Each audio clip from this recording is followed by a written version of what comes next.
So they're always having conversations and they're doing. Can you look at the camera? I'm here too. So this is the part where Jacob says something ridiculous that's unrelated to the episode or is somehow related vaguely to the conversation that we had off air that we actually reference a lot. We do. Welcome back to the Dr. Z show. We do reference our off-air conversations often. Welcome. We do need to stop doing that. Do we need to be like, well, we had this conversation off air. It was very interesting, and you should have been there, but... Yeah, you really should have. Why have you not hunted us down yet and become our friends? Weren't you off air just talking about not wanting to get doxxed? Exactly. But now we're inviting it. Yeah, so speaking of not being doxxed, we've been on a little bit of hiatus. We had a couple here and there streams. By we, I mean mostly me and Jacob. You. Yeah, we had a couple here and there streams, but we've been mostly on a little bit of a hiatus because Jacob and his wife welcomed a new baby. They brought forth life. That makes it sound really weird and terrible. Life. Okay. Life has entered the world. Yep. And within it are held their genes and genetic composition. That's like I just imagine a picture of the baby like holding up someone's genes. Like a pair of genes. Yeah. We brought your genes. Yeah, it's actually not our baby, but we did give him a small capsule of our DNA. Yeah. They actually stole a baby. Weirdly enough, they stole a baby. So this is just the plot of the Coen Brothers Raising Arizona. Yeah. That's basically. Yes. Yeah, for sure. I've never seen it, and I don't know what the plot is, but I also don't know the plot of Raising Arizona. It's not good. It's not good. I want to say Nicolas Cage is in it, which surprises me that Brenna's not saying it if he is in fact in it. Okay, I don't know why you think I like Nicolas Cage. Do you not? Am I completely wrong? Yes. Someone I know is obsessed with Nicolas Cage. It is thinks not. He's like, not he's I said the Brenna. Okay. Although the new movie coming out where he plays himself. That actually looks really interesting. I mean, I'm actually very interested in that. It's giving me being John Malkovich vibes, which is always a weird vibe to get from a movie. So like, Malkovich. It looks good. Malkovich. So I guess we're talking about movies first. We can. For context though, if you've been following the show, which some of you do, whoever you are, this is not Brenna's bet episode. No. So she did win the bet officially, and we can discuss the terms of what the bet was, right? Yeah. Because that episode was our recent episode 69. Nice. I was nice. I was thinking when you said bet episode, I was like Black Entertainment Television. BET episode. We are the wrong podcast to have an episode about BET. The wrong podcast. Anyway, so the bet episode, I think somewhere around episode 60, we had a conversation off air about how episode 69 was coming up, and one of us, or maybe it might have been me, but somebody decided. I will be honest, it was exclusively you. Was it? Yeah. Okay, so I was like, okay. So here's the thing. So I was like, let's have a bet episode. Let's, because Brenna really wanted to record the Shrek episode, or she wanted to re-record the Shrek episode because the audio in that one was like weird for some reason. I still don't know why. I don't know why the audio. Because it was the first one we screen recorded, and I think it was 49. 49 had the same problem. Okay. 49 and 50 had the same problems. So we screen recorded them and they were fine. I did the edits that I did in them and it was fine all through the studio program that I use. But then then we published them on YouTube and the audio is weird. It sounds like they're we're in so painful, which is such a shame. It is bad because I do have a deep love for that Shrek episode. I think it's one of our weirdest episodes. We just go off on tangents, and it's really just us. It goes to a weird place. It's just us being ourselves, and that's. I agree with Jacob's idea though. So Jacob, just a quick tangent. So Jacob had an idea off air that I'm going to explain. Jacob's idea was to. It finally happened. He was gonna take a transcript of the episode and Oh. do a dramatic reading. Just Jacob. Wait. So Just me?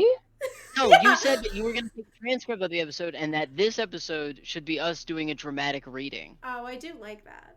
Yes. I do like that idea though. That It is a would- That's very. very fun. Having just me do everyone though would be I do. I want to now- hear what your. I I will want to say- hear what your thought Brenna. are, like what you think our voices sound like yeah. to you, like you trying to. Oh yeah. man, I would see. Well, the Yeah, other thing is that. that you have to.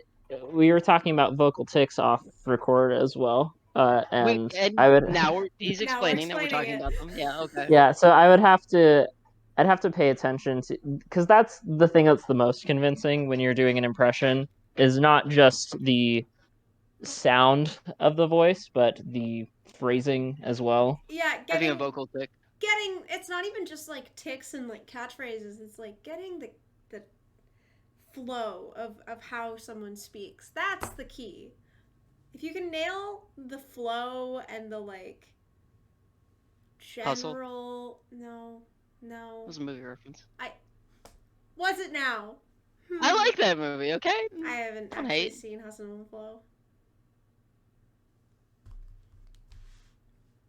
Does it involve progressive? It's a 70s. Commercial at all? It's a 70s roller skating or disco movie. I don't remember which. No. No, it's neither. Neither of those things. Great, It's then- about rap music in the 90s. Well, also, honestly, that was my next guess. What Terrence about- Howard, I think, is the main character. Okay. What about running in the 90s? No. No. Oh. Okay. Before we get The thing to about vocal tics. Hold on. No. One more tangent off of that. Because I'm really proud of it. Okay. The thing about the vocal tics reminds me of Jacob remembers this. He was there. Tangent off tangent. When we were in high school, we were auditioning for one of the shows, and it actually might have been middle school, but I don't remember. But I know you were there because we had the same class. We had to audition for the show, and so our director would give us like a scenario that we had to describe or to play out or whatever, and it would just be whatever she could come up with off the top of her head, and so we had to improvise. Oh that. yeah. Yep. And so mine was, she said, "Tell me about the time you robbed a bank."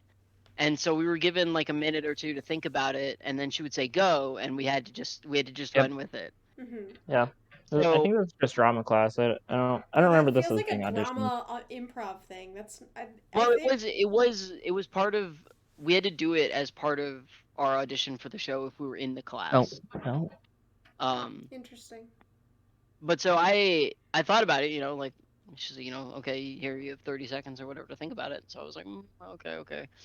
And so I adapted this like weird like Chicago gangster style, but like part of the like way through it, I gave myself a vocal tick because in a lot of like the old like Chicago gangster movies, they're always like, yeah, and then I went to this place, see, and they always have like the C. It's sort of like today's If somebody's like, oh, like, no, I don't know. We've seen Like, so much, gee, now like, we just obviously know you it. see. Mhm. Well, maybe. Mhm. Um, Jacob, that was very good. That was very good. but there's adopting your own vocal tick when you're playing a character. So that's what it reminded me Oh, of. If Jacob's also, doing all I the have voices another and tangent playing off his of this. characters. Jesus Christ. We're 3 deep. We Three So haven't deep. deep. started the episode yet, and we're 3 Technically, tangents yes. deep. Technically, yes. Go ahead, Oh Jacob. my god. Okay, so I gotta know what it is. okay, so you know how the You know. you know You know? the I don't. okay, I want to Well, see he's gonna if- explain it. I want to see if I can not say as an introduction to sentences. The phrase thick has entered the public zeitgeist and vocabulary. I mean, it did a phrase while tick? ago, but thick. THITC. Okay, with two C's. or Was it- cues depending on how thick it is. Yeah. So in reference Q? to You guys are old people. God. I thought you just added extra C's. I must be an No, old you can person. use I'm gonna ask my Q. students next week. I'm gonna be like, do you all use God. Q? And The Vic? like You're gonna be like, what 5 kind of years. weird ass that shit like are you that What like talking kind 4 or of- 5 what kind years of really Q? affects culture. Okay, anyway, Yeah. Thick. Thick, THICC, and in reference to someone's butt or thighs being large. I was thinking the other day, the About phrase, someone's butt or thighs. yeah, yes. I was thinking the other day, As you do. as one does. Someone was, Jacob, rump well, admirer. The worst Dark Souls boss ever.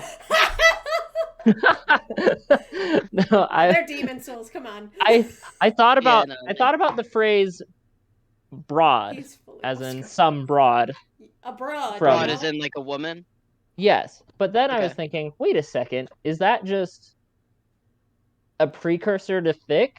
No. No. One's a noun, one's an adjective. Yeah. Did we Is that where you draw the line? Not Did I that mi- they wait, can hold on, be I'm not roughly laughing. Did I referring to miss the same something? concept. No, so that's the easiest that's the easiest But, differentiation. Okay. But Oh, but someone was talking. Well, sorry, I brought this up to Abby, and she looked it up, and no one really knows the origin of broad. But one of the things that it said as a possible origin was in reference to someone having wide hips. I So- mean, I wouldn't be surprised. Okay. Anyways, That was my first What thought I- until Brenna was like, no. One's The a verb, thing- one's an adjective, one's my an point adjective. my point being is that we don't change. Humanity doesn't change, really. We're just There's we're an just gonna- XKCD about that, actually. About, like, today's generation or, whatever, 10 years ago or whatever, their generation is arrogant and thinking that they came up with inside jokes. yeah. Like, inside jokes have been around forever, probably. Like, I mean, as far as we know or don't know. I mean, it's so reassuring to me to know that on the walls in Pompeii there are dick jokes. And someone saying, That reassures you? yeah, it does. And that someone should go fuck their mother. Like, I think about that and I'm like, man, we're all the same. You think about fucking with someone's mother? No. Fucking never mind. I don't know if reassuring would be the word. It is reassuring because it's like I don't know, it makes you feel at one with people 2,000 years ago, and it makes the world and time feel smaller, and you know how much of a blip we all are in the system of the world. And I don't know, I kind of find that fun and interesting. But are you having an existential crisis? Literally, No, that was me the other day. No, I exist worry in a about it. state of existential crisis. I've had this since I was 14. Come on. Catch up. Yeah, no, I was aware of that actually. I'd prefer mustard. Whatever. You've lost me. Existential. Come on, catch up. No, you're an idiot. Okay. No, yeah. I'm just not Wow, that great hot at paying take. attention apparently. Yeah, hot take. I'm being insulted at the beginning of the episode. This is I still mean, somehow the beginning of the episode. look. Shocking. Well, We're 20 because minutes there's in. no Brennan real really actually does like us, though. Or at least pretends to I very well. pretend to. there's no because she's real really plan mean for to this us on the episode. show. So you could drop This is in an at episode any of the point. Dr. Z show. This is. You this can drop is in at any we're gonna point. call Saying this- this is an episode of the Dr. This Z is show. like a potpourri style charcuterie board of whatever. I love the. I would not eat potpourri. But it's got pot in it. Potpourri. That's Don't you want a pot of curry? what is purry? It's like curry for cats. Oh my Okay, so God. we were talking about movies. So Brenna wants to talk about everything, everywhere, all at once. And all I want Which to is say Aren't we the already title of doing the that? movie. It's not just a Yes. thing. That's what we're doing though right now. all already. yes. Absolutely. All I want you to know is that you should go see this movie. I hate that. You gotta tell me why. No. I hate that. It's the It worst. will explain itself. No, truly, the less you know Don't about worry this about film, the better. I walked into this. Okay. People said that about Undertale, and I played Undertale, and it was wildly underwhelming. Well, look. Everything They're everywhere like, all you at gotta once. experience it. It's like, no. Okay, There's so something what I about will my experience with this movie. So I was busy the day a lot of my friends went and saw it. I had rehearsal, and I got out of rehearsal early, and I called Lewis, and I was like, "Hey, you guys are probably still out. Like, what's your plan for the night?" And he goes, "I need you right now to go watch Everything Everywhere All at Once, because I just got out of the theater and I need to talk about it." And I was like, "Do you want me to wait for you?" He was like, "No, go buy one ticket and go watch this movie right now."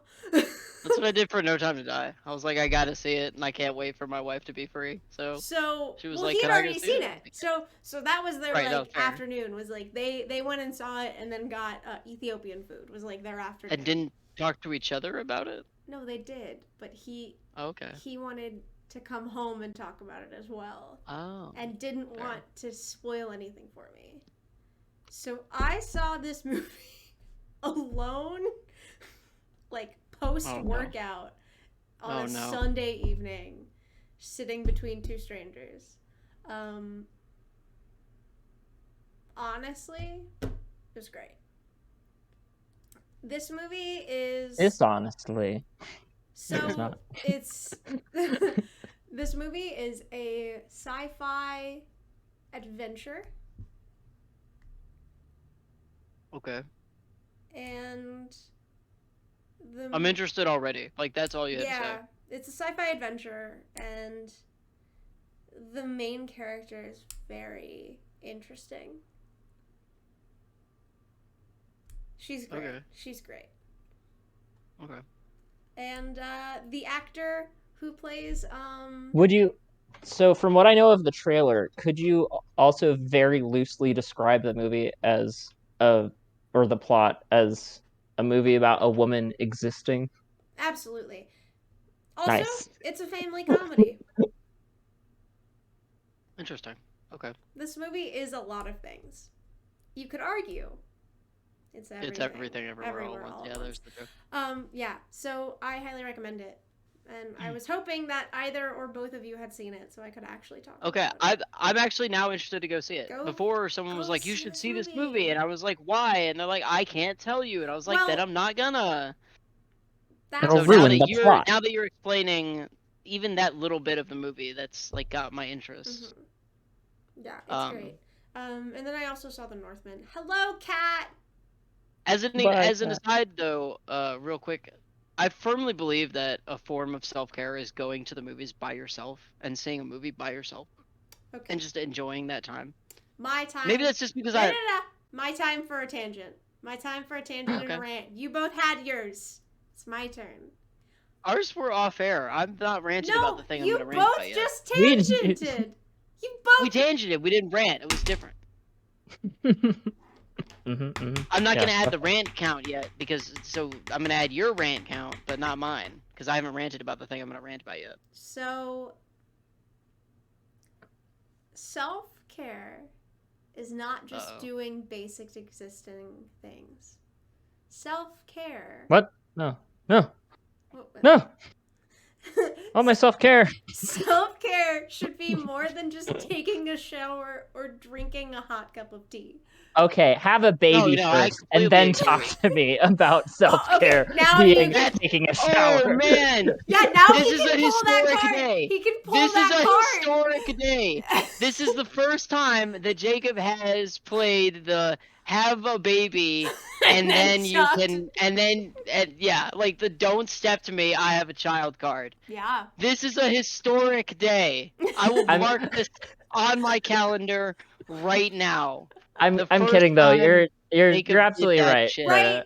Like I feel like the hustle society that we have created and that capitalism has created has prevented human beings from being allowed to just exist and enjoy the little things in life and have to justify that as self-care. Right? Like self-care is going to a spa and getting a massage. Self-care is going for a run that's long enough that you feel tired and you have done a thing. Self-care is actually doing things for yourself that regenerate you in some way, right? Like that calm you Going to and the center Pokemon you. Center. Technically, going to the Pokemon Center is just taking your pets to the vet, so really that's not self-care. Removing We hope to see all you damage again. or destroy effects from yourself and becoming Yes, trapped and removed from combat. correct. That's more Regeneration. self-care. That's like the nerdest way you could have put that, and that's pretty much exactly what Brenna's saying. Honestly, yes. Like, actually removing the conditions from yourself, right? Like, No, I I completely agree. I don't even really think that's like a rant take or like a hot take. No, I completely agree with that. That's because so many people are like, "Oh, I did this one simple thing, and it's self-care." Well, I mean, Like- hot takes.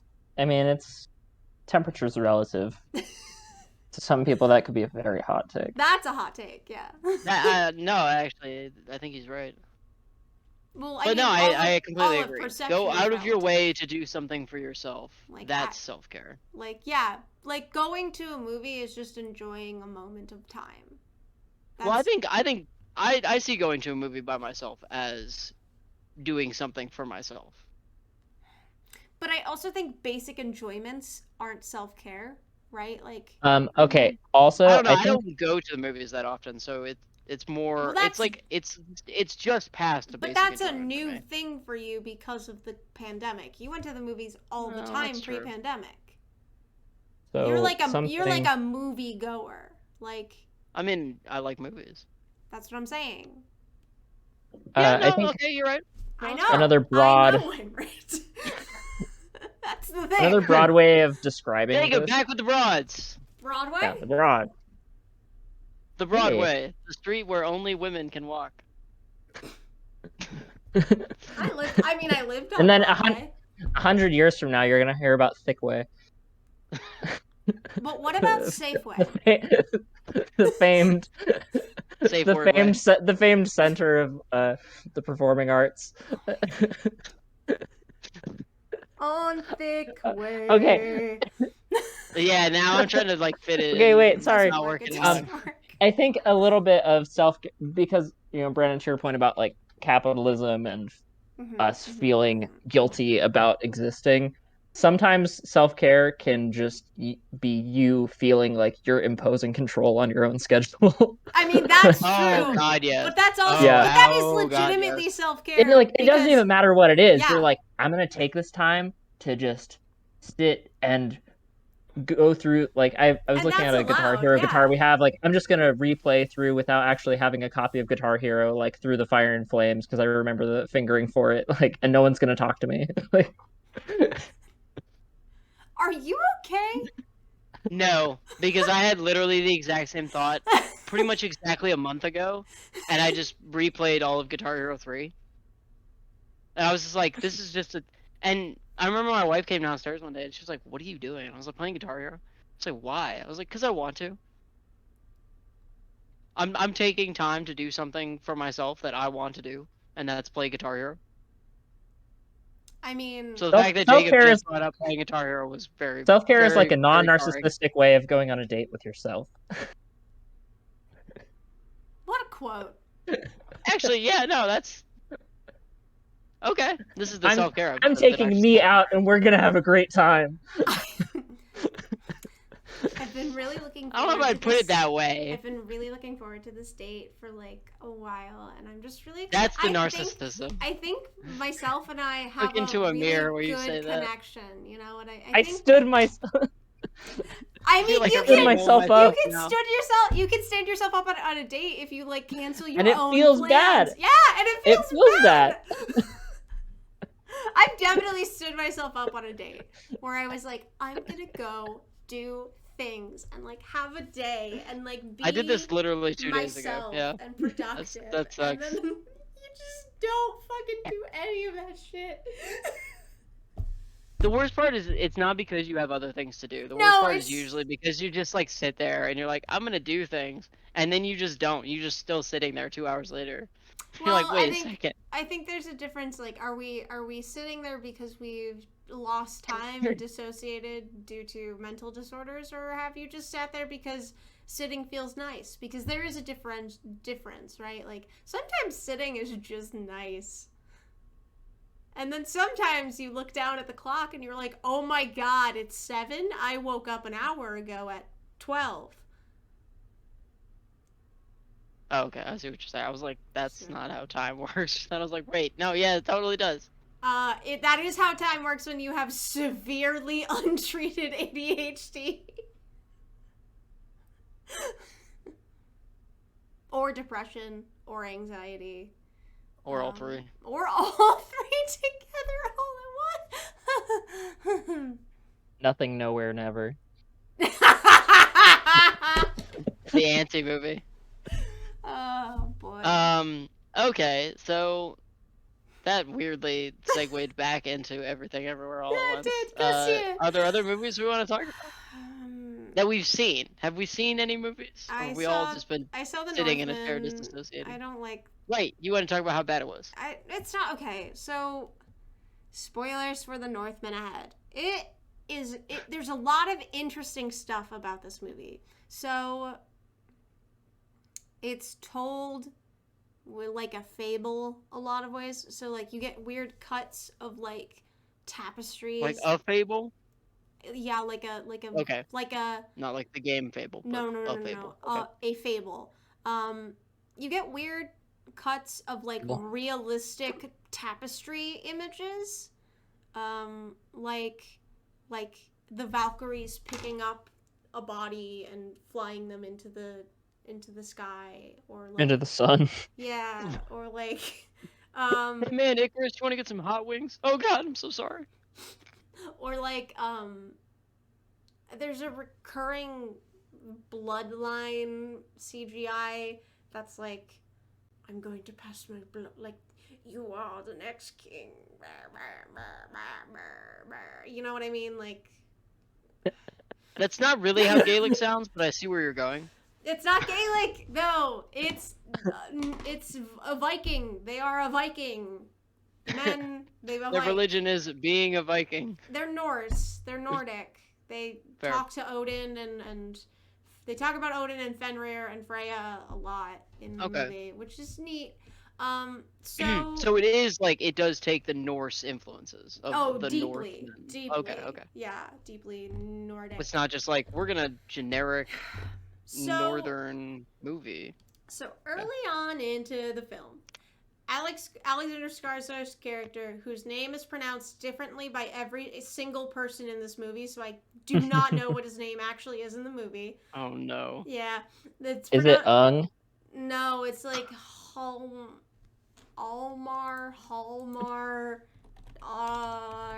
it's something. I don't know. With an H at the beginning? Hallmar, Balmar. Amleth. Oh, Hallmar is someone else. Amleth. But sometimes they say Hamleth. Sometimes they say Amleth. Sometimes they say omelet. It's all different depending on what dialect they're going with. Oh god. Also, I just want to talk about it for a moment. Willem Dafoe is in this movie. He plays Willem. Yeah. Willem Dafoe plays the eccentric first priest that they interact with, who like. So he plays William Dafoe. Well, yeah, he plays Willem Dafoe as a Nordic priest who trips acid and helps the young King Amleth become the like proper blood heir to the throne, because him and his dad are wolves for a scene, and no, they like it's weird.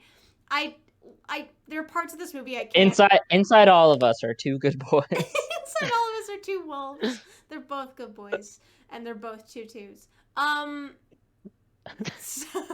So near the beginning of the movie, Alexander Skarsgård gets a prophecy written to him, said to him by like a priestess of Freya, whose eyes had recently been gouged out by the men who he was a Viking with. So she gives him this like.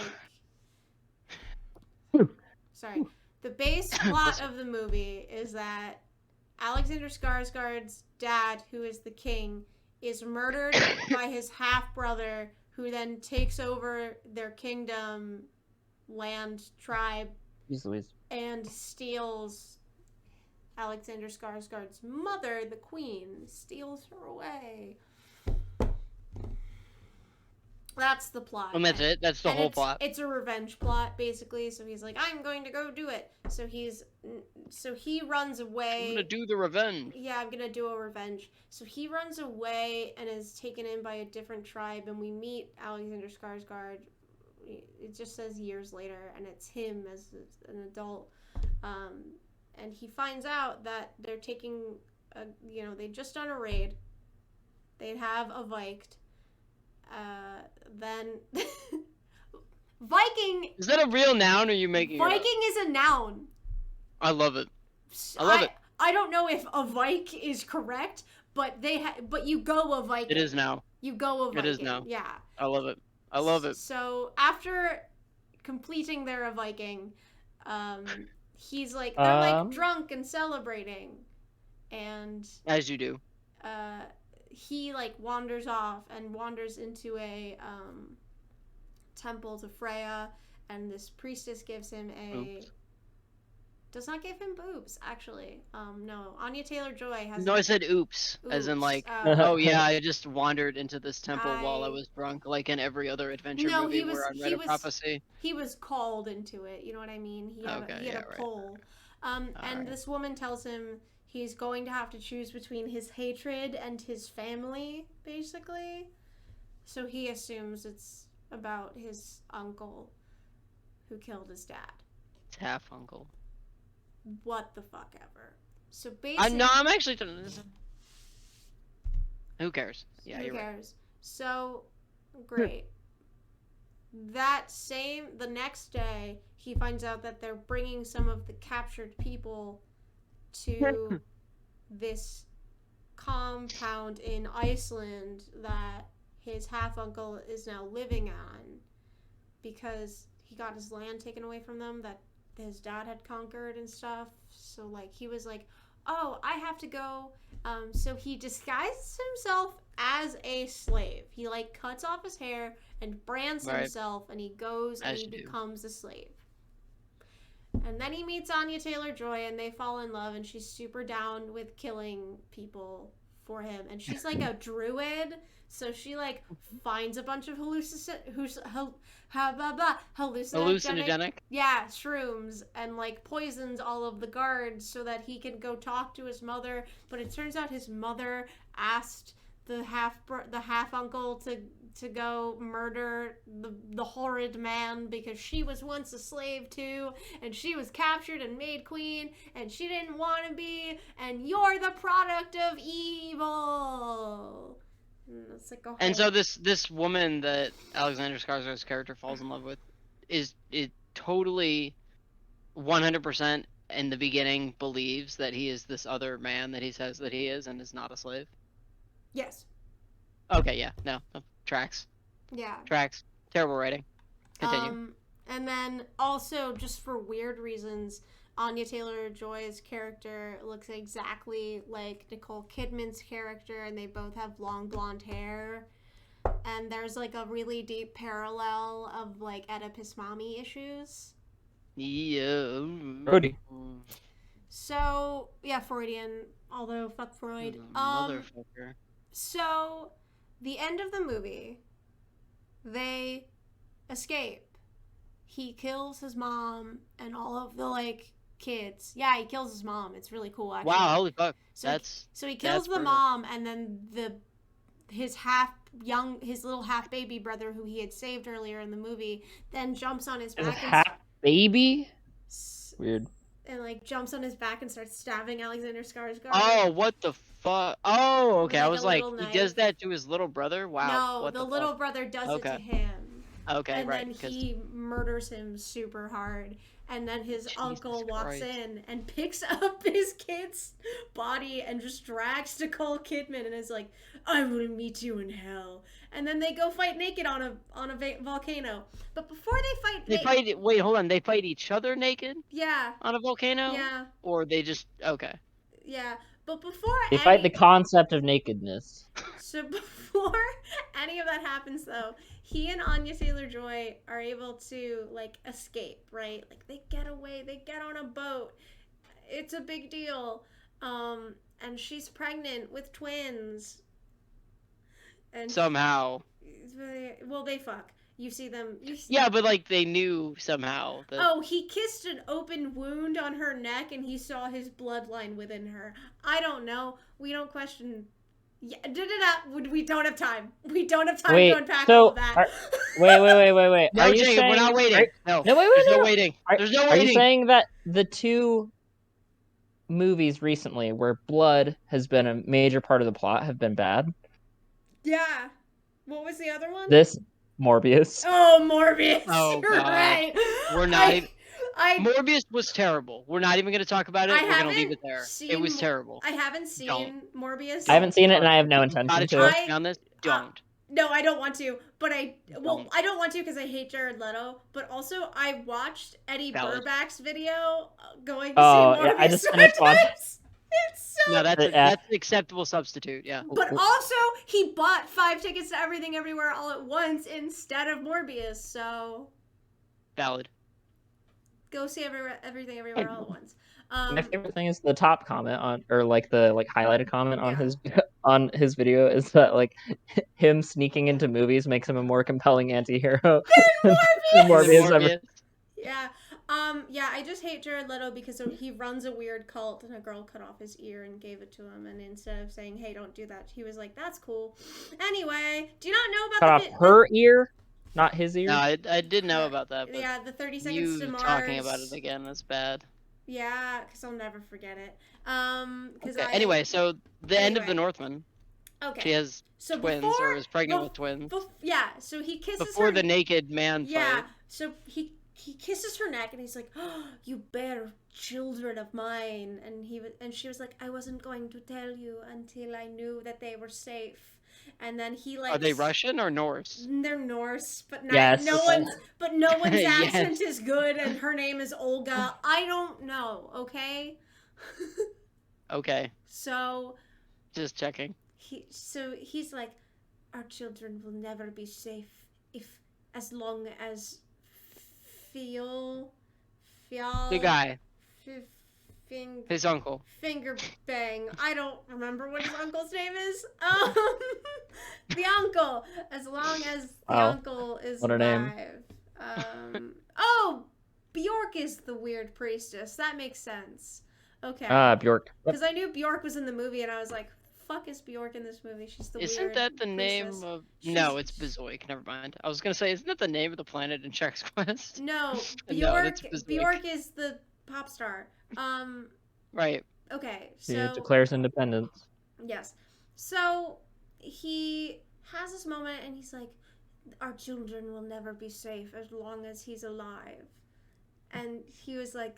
Immediately becomes naked. Takes off all his clothes. No. Like, now we fight. He says, like, "I was given a choice between my family and my hatred. I get to choose. I get to choose both. You're going to live a good long life, and then I'm gonna go kill my uncle?" Sure. And somehow that's me choosing both. Tracks. Okay. Yeah. So then he goes and he kills his mom, he kills the little kid. So he's very hurt, very like not okay, because he just received like 12 different tiny little stab wounds into his back and a bunch of other stuff. So they go and they fight on a mountain, on a volcano while very naked. How do they become naked? I don't know. They just take their clothes off and suddenly they're fighting naked. I don't know. I've never understood that trope in movies where it's like, let me take off all of my armor to fight you. Why? You're wearing armor to protect yourself. I This Why are you reminds taking me it off? They This are. literally. reminds I me have of to say, Beowulf. well, yeah, because it's another fable epic. Like, yeah, it's supposed to. Yeah. But bad. So Does he Everyone, live? That's all I care about now. Does he everyone's gotta live? get naked. no, he super dies. He super dies. Not regular So- dies. He super dies. Cool. The pups are. I barking. wonder, like, if you're a old timey bard, you know, you're losing Yeah. your audience. You're like, and then they were naked. I Think about don't that. know. I guess like the way it was lit. You know how sometimes on like It's like old murals they're like naked men for no reason just because it's easier to draw naked people than flowing fabric sometimes? I don't I know. guess. That's the only thing I can come up with. So it was meant to look more like a tapestry because it was like the Yes. lighting and the body. I don't know. Fuck it. But yeah, so they're having this fight, and his uncle is so clearly winning, like, hasn't taken any major blows, doesn't have blood streaming down him like Alexander Skarsgård does. And yet, And then Alexander Skarsgård remembers the power that he has within himself, and, And- suddenly is an episode of Bleach. fully decapitates his uncle for no reason. Jesus Christ! Yeah, of course. Yeah, it's an episode And of Bleach. then I got takes a sword to the chest and dies happy, knowing that he murdered his uncle. Everyone. And It's the Anya Taylor-Joy like Yeah, he had the screams Vorpal sword. angrily. No, he did. He had the magic. It's called like the Nightblade or some shit. He had to go fight a white for Of course. it, and it's literally just Damascus. Like it's just a Damascus sword. But they're like it's magic, but it's Damascus.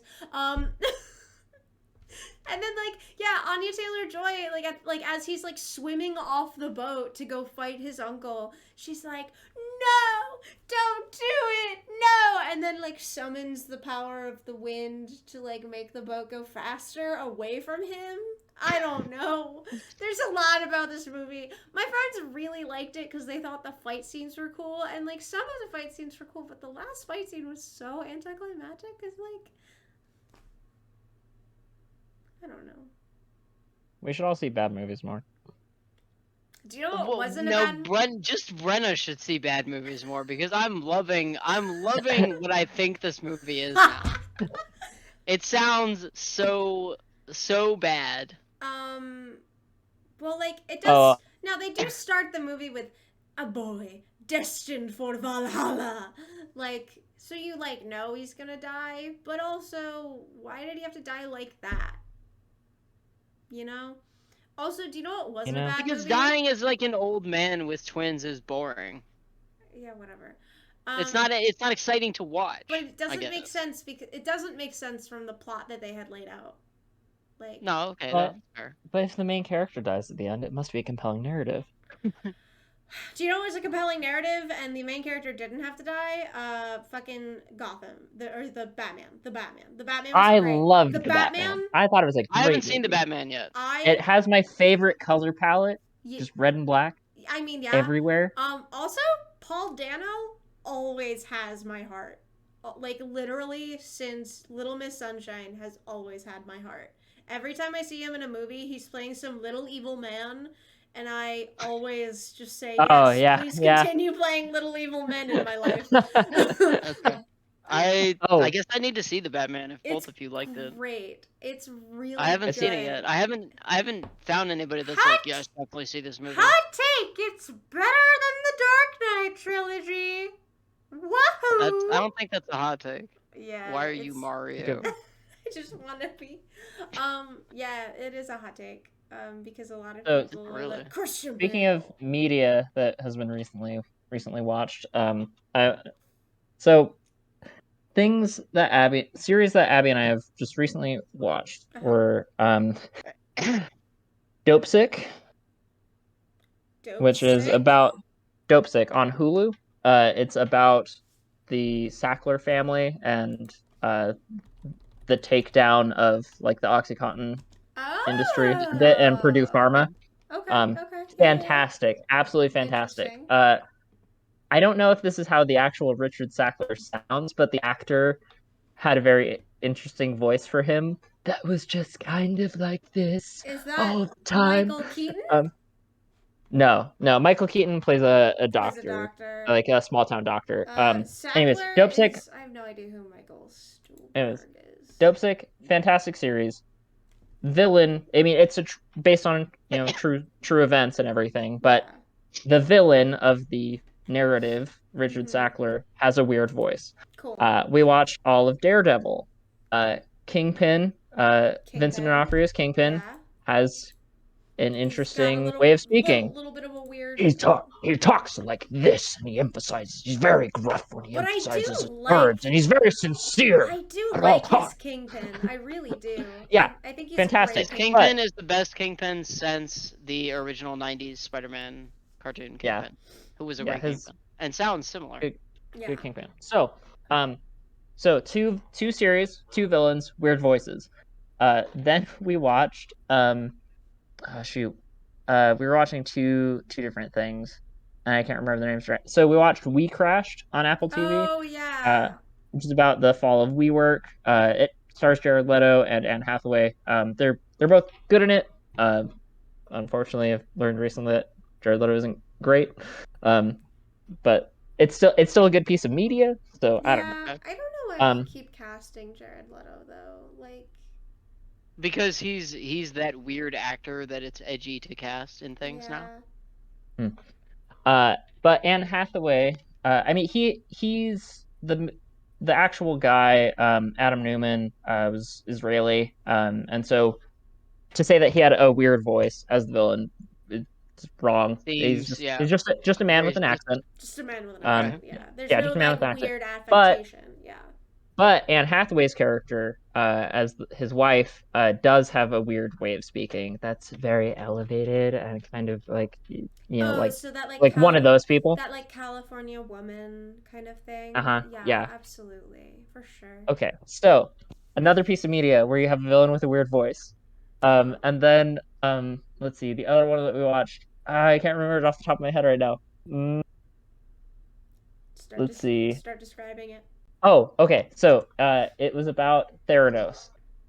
Dropout. Yeah, it's called The Dropout. It's on Hulu. Okay. Also about the fall of Theranos and finding out that there were a company that had just stolen a bunch of people's money and were giving false medical reports to a bunch of people. But you guys have been on a very specific kind of kick, huh? I guess so. Well, and all these things have just all come out recently. Yeah. Which just happened. But Elizabeth Holmes, the actual person, and Amanda Seyfried does an amazing job as her. And she has a weird voice. She does. That is. I'm trying to remember how she sounds, but anyways, so we have created this our own little multiverse. I know where you're going already. Where I know how the sentence goes. Just all of these villains are all together and they all speak in their weird voices. And imagining the Kingpin being like, "I love what you've done with the OxyContin industry." Well, I really think that you have just really innovated personal workspace. Here's the real thing though, and this comes up because Brenna mentioned the Dark Knight trilogy. Do they use those voices? Is that their actual voice, or do they use those voices to sound villainous? Because in The Dark Knight Rises, there's the part where he's talking to Catwoman, and he's using his "oh Batman" gravelly, he swallowed marbles voice, and then she disappears on it. He turns his back, she disappears, and then he turns, and he could have been like, "Oh, I've never that feeling has never occurred to me before," whatever, in his normal a person voice. But he just does his weird Batman voice still. He's like, "Oh, so that's what that feels like." It's why'd you need to use your weird gravelly Batman voice? There's literally no one around. Because I don't understand. So my question is, do the villains use that voice? No, that half of them, that's just their voice.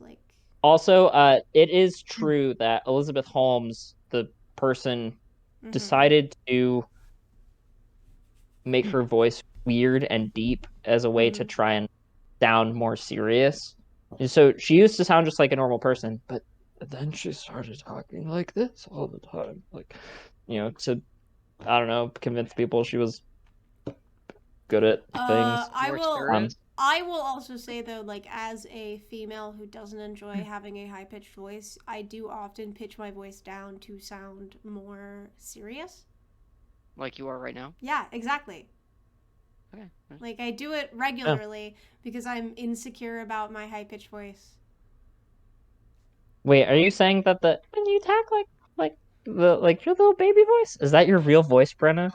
Secretly, this has been my real voice the whole time, Oh, and God. I just don't like to say it with people, so I just don't. Also, do you ever just think about like Christian Bale's lips? Any of you? No, Jacob, Jacob, I I have don't. some questions I that I'm gonna don't. ask you off air, and whatever your answer is, like, it's cool, but like, I'm gonna ask seen you later questions. I've seen Christian Bale in a number of things, and his lips always look like they're like trying to grab something.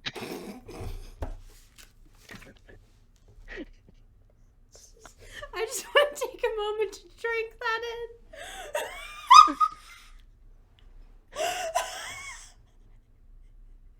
Hold on, now I don't know if I'm more upset that you said that, or if Or if that's it's right. like, or if now he's right. Like now like the curtain has been pulled back. Brenna's looking it up. He's right, isn't he? He's like not wrong. Oh God. He's like not wrong. Anyway, because it's That's- the Oh thing my is like his God. resting Well, face. His resting face is very much like. and the thing is, like, for some reason, just as an actor, he just has his mouth open a lot. Yeah. Like, like I watched a thing about like it was comparing his reaction to getting stabbed in Dark Knight Rises versus like Batfleck's getting stabbed in Dawn of Justice or whatever. And how when he gets stabbed by Talia al Ghul in Dark Knight Rises, he's like, and then Batfleck is, like rips the knife out and stabs the guy who stabbed him. Like.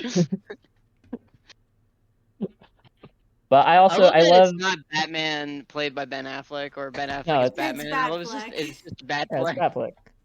Batfleck. Yeah, no, I bring Christian Bale up because I love the '90s Little Women movie. And he's like the main love interest in that for a lot of the film. Joe's love interest? Yeah, for the first part of the Okay. movie, and then Okay, eventually yeah, I he was marries like- Amy. Yeah, he marries What? Jamie. Yeah. But yeah, in that movie, he's also like weirdly just like his mouth is just like open and kind Well, of like I dying think- all the time. Well, I think He's like that in American Psycho. Yeah, I was like him in American Psycho. He's just sitting there like a lot, just like. Well, now I have to watch American Psycho. Oh, you don't have to. I literally just see GIFs. I just see it Okay. in GIFs on Tumblr. I feel like Brenna should watch it. I don't know if you should watch it, Jacob. I've seen the business card scene, and I think that's Oh really yeah, all I've I seen the need to business see. card scene a number of times. It's very. I don't think I need more reasons to think that Christian Bale has a punchable face. Right, I forget that you don't like Christian Bale. I don't like Christian Bale. You go to punch him and he just like, grabs your fist. Um, Like, ah! Can we now that He's No, got no, me! no, no, He's no. got me! now that we've hit a weird lull, do we want to do an actual segment on the podcast that we do? Well, we talked about movies. Oh, the food review. The food. Oh yeah, the food a review. recurring segment. An recurring segment. hour into the podcast. I don't think it's actually. We an hour. talked about movies. That was related to the ketchup. You're right. of You're right. Things. You're right. So okay, the food review. Brenna's weird food review now. She's stolen it from Jacob. I have. Eventually, she's just gonna solo the podcast as Honestly, steals I think I things do a from great us. job. A large chunk of our audience agrees with you. Gotta say. Anyway. It's not my fault I'm so charismatic and charming. So this is Starlight Coke. The flavor of space. Looks like regular Coke. No. it is purple. The liquid itself is purple. Or like a fuchsia. It doesn't look like this. Do you want me to go crack open my other one? Like we can. Kind of. Okay, we'll in editing you will cut. Ready? Break. I love how she just told me, like, you're going to cut this. Like, there was no, like, discussion of maybe we should cut this out. Just like, you will cut this here. Oh, she's Sometimes putting it the in a jump glass. cuts are interesting. Yeah, yeah. Or she's gonna pour it into a glass. I've been trying to put Dragon Throne of Tarkir in a deck for so long, and I think I'm finally Why? gonna do it. I think it's a great card. I just like it gets slotted out because there's like other forms of evasion and like reach and other stuff, and I just haven't Right. I haven't had a deck that has focused on like one individual creature's power enough I for need it to be like the card. I need to build a red, black, green deck. That's gonna be my next deck that I build because I really, really want to put Blood Ooze in a deck where it belongs. Ooh, It's always been in a deck with one of those colors, but never both. you could play. I've seen. Just put I've it in, really I just took it out of Shishiro, the samurai snake yeah. dude. I've really deck. enjoyed the recent design that I've seen for a lot of deck building around Beamtown Bullies. And they're nuke pen a card. They tap and you reanimate a creature of your graveyard onto an opponent's board, and it's goaded. And Beam so or they beam? beam, BEAM. Okay. But basically, people are playing stuff like Leveler and other things where, like, when a creature enters the battlefield, you like lose a bunch of turns or like have some horribly bad effect. And they're like, haha, I'm the beam Beamtown Bullies. Beamtown Bullies, Yeah. Target opponent's turn It's is a plus really turn, interesting. non-legendary It's creature some card like from your Jeskai graveyard on the shenanigans. open or their control. It gains haste, go to getting your next 10 step exile. Yeah, but they're So just you can do playing. that They're to like your fill. own You fill your graveyard with like mean, like reanimation targets that would be very bad to just have enter the battlefield at all. Mm-hmm. So I mean, you could like put Phage in your graveyard and then just like, Mhm. ha, reanimate Phage out of someone's board. Just, goodbye. Yeah. Leveler, exile your You library. target the non-legendary creature card, or your opponent targets it? You do. Mm-hmm. Interesting. Oh, non-legendary. Oh, okay. So yeah, so you'd have to Non-legendary. So you couldn't do Phage, but Okay. Okay. Weird jump cut. Weird jump cut. Yeah, good. Sure. Okay. So this is what Coke looks like, or Diet Coke. Whoa. Okay. Weird. Already weird. Yes.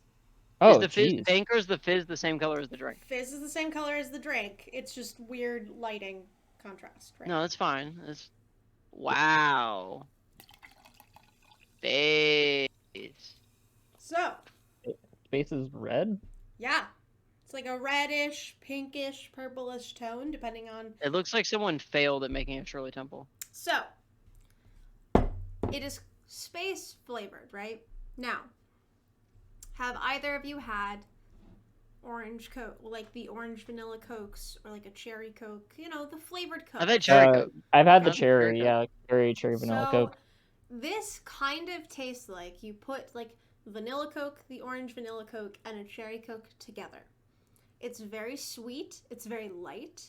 At first, it kind of hits your taste buds, and you're like, I don't know if I like this. But as you keep sipping, it gets better. Allergies. Stockholm Syndrome drink. Not even. It's just like, it's a weird and unique flavor profile because you're walking into it thinking, Coca-Cola. Coca-Cola. And then you're like, why is it like vanilla? Why is it? It's very like, it's like vanilla and fruity with like an undertone of, like an undercut of Coke. It's kind of pleasant. I really like it. A soda with no abilities.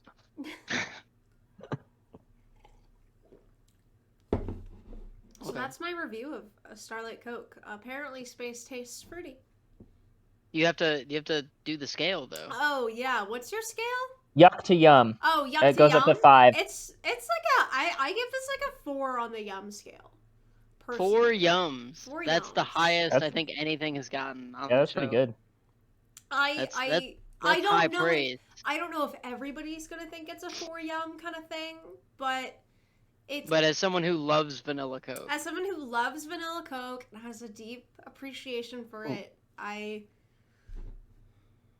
recommend Starlight Coke. It is technically a limited edition, so get it while you can.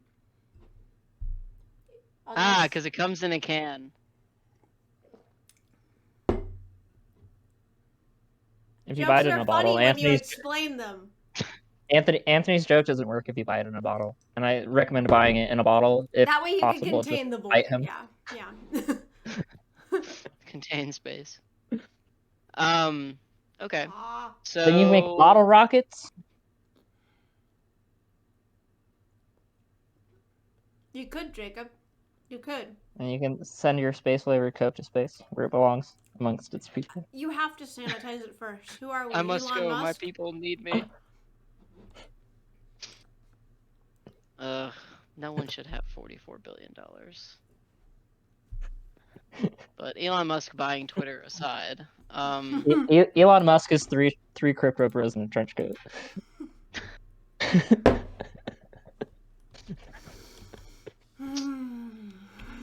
okay, so we caught up on movies and all of the strangely related shows that Jacob has watched. Villain. It's a new archetype of show. Villains with weird voices.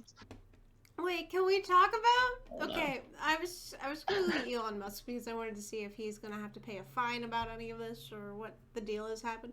I don't think so. The New Yorker, or New York Magazine released an article 7 hours ago, according to this, that is called 11 Weird and Upsetting Facts About Elon Musk. Listicles. It should just be 11 just facts about Elon Musk because pretty much everything about him is weird. Musk thinks his father is evil. He is. Musk has a point. The man shot and killed 3 people and had a baby with his own stepdaughter. He said some awful things to his first wife. He then married and divorced his second wife twice. And then he's got a lot of kids with weird names. Elon Musk or Elon Musk's father? Musk. No, Musk Oh himself. dear. So Musk is married like a bazillion times. Yeah, Grimes was like his 4th major relationship. Oh Jesus. And like his 3rd mother of child. Jesus Christ. Yeah, there's. Not that I like defend Elon Musk or anything that he does, but this Oh my is, God, like, they had 2 kids? this is news Yes. to me. I forgot they had. I didn't know they had a second child because I don't. pay Oh, I need attention. people to stop trying to get a hold of me while I'm recording the show. Musk Stop it. canceled the Stop it. Tesla order of a venture capitalist who wrote a blog post criticizing him. What a dick. Yep. He's opposed to unions. Who's fucking surprised? He got in trouble one. with the government for tweeting that he had secured funding to take Tesla private. Good. Musk tweeted that he donated $6 billion to end world hunger and then didn't, like an asshole. Musk is still being maximum Musk on Twitter. This is an upsetting article. None of this is news. None of this is news. Okay, but I'm gonna use this to segue. Okay. Because this is probably the thing that I'm gonna spend the most time talking and then also ranting, but mostly talking about. I'm gonna segue this into video games. So as of 4 days ago, from the date of recording on April 30th, I'm hoping to upload this on March 1st, but we'll see how that goes. On March 1st? May 1st. Okay. Right? My time machine isn't actually working yet. So I'm hoping to record this. I have this uploaded tomorrow, May 1st. But as of recording, 4 days ago, Dune Spice Wars came out on early access to mixed reception. Some people are really excited about it. Some people are like about it. Some people are really against it. Oh no. Well, hold on. Say that line again because I didn't realize my Steam was up on my main monitor, so it definitely recorded that. Okay, I can cut that if you want. I mean, it's just patchwork. You just see Sure. that I have patchwork up. Okay, I'm not gonna cut it. Okay, fine. Anyway, Great. so Dune Spy Sports came out, and it's early access still, and they're very like, we are in early access. Here's the Okay. Discord. Like, let us know what bugs there are, what features you want us to add. As of right now, they do have all 4 like races playable, and really it's houses, so you can be Harkonnen, Atreides, the Fremen, and then they added smugglers, which if you played the old Dune games 20 years ago, they got rid of the weird house that they added and added the smugglers as like a faction. So I it's guess an yeah, RTS, factions is better than it's races. an RTS strategy game? Sort of. Okay. So calling it an RTS isn't exactly correct. They've been using the term 4x or 4 times a strategy game. So it is an RTS in that it has like base building elements and things move at sort of real time. It's not turn based. But time moves. So like there's this day, then there's As the it next day, and tends the to day do. after that, and the day after Yeah. that. My point of though in saying that is, so like you set something to research, and it says, you know, this technology or this development will be researched in 6 days, and the days progress, you know, slowly. I think 1 day is like a minute and a half or something. I haven't exactly timed it yet. Okay. And I'm sure all this information is So available somewhere so it's else. very much like a base builder. It's a It is. a You do have to Frostpunk, build it's a small army Rimworld, yeah. and capture other bases. Yeah. So far I've played through, and there's a very rudimentary tutorial that sort of just pushes you into the game immediately, because again, it is still early access. As of right now, I've played it for a total of, where's my Steam? I've played it for a total of 6 hours. I've finished 2 games in that time against the normal difficulty, and I've won a hegemony victory. Hegemony is a resource that you get among the other resources. The resources are there's Solari, which is the money, spice, Dune,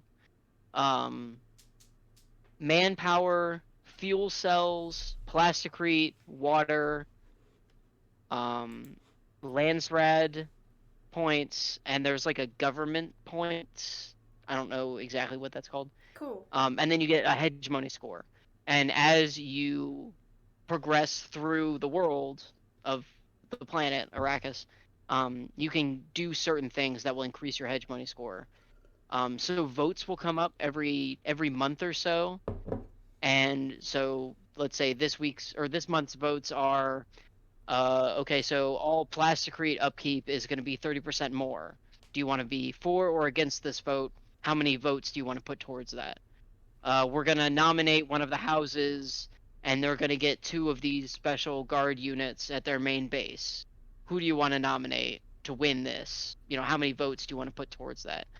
So you can sort of your votes sort of act as an additional resource because you can generate more influence. And it's very deep. I won't get into explaining all of the mechanics. But I have really been enjoying it personally as a big fan of Dune and as a big fan of strategy games, especially real-time strategy games. But I wanted to point out this this PC Gamer article that I read that I gotta just be really disappointed in. Like granted, like yes, it's a magazine. Yes, this is like kind of an editorial piece, and like yes, people have their own opinions, but like what you're saying is from a place of ignorance, like because the game is still in early access, so there's no campaign. There's just skirmishes against the AI. That's all that's available right now, as of today, as of recording. Fair, The game's in early access. They don't make any. There's no like, oh, like this is actually what the game is, and then there's something else. This isn't No Man's Sky. So this PC Gamer article, in Dune, for those of you that don't know, sort of about the world of Dune and Frank Herbert's Dune, in Dune, there's a government, like a space government, whatever. And space government requires spice. Spice is like their sort of MacGuffin. You know, we need this to make space travel work and to make these technologies work and whatever. Aliens right? get Spice high is and do math. Yeah. Sure. Spice is the MacGuffin resource in Dune for a number of reasons. And so this article, in the beginning, he's talking about like, okay, this is Dune. This is my experience with Dune. This is my experience with this game. You know, this game is fun. It doesn't really have a tutorial, and it's a lot of like complaining about early access things. Which is wild to me that now people review games that are in early access and act like it's the final product, but that's neither here nor there. So the complaint is this person played as the Fremen. Fremen are the race that's native to the planet Arrakis. And so they don't understand the actual sentence I want to take. Should the Fremen really be conquering territories, manufacturing whatever the heck plascrete is, and paying spice taxes to the Spacing Guild? Let's unpack that for a minute.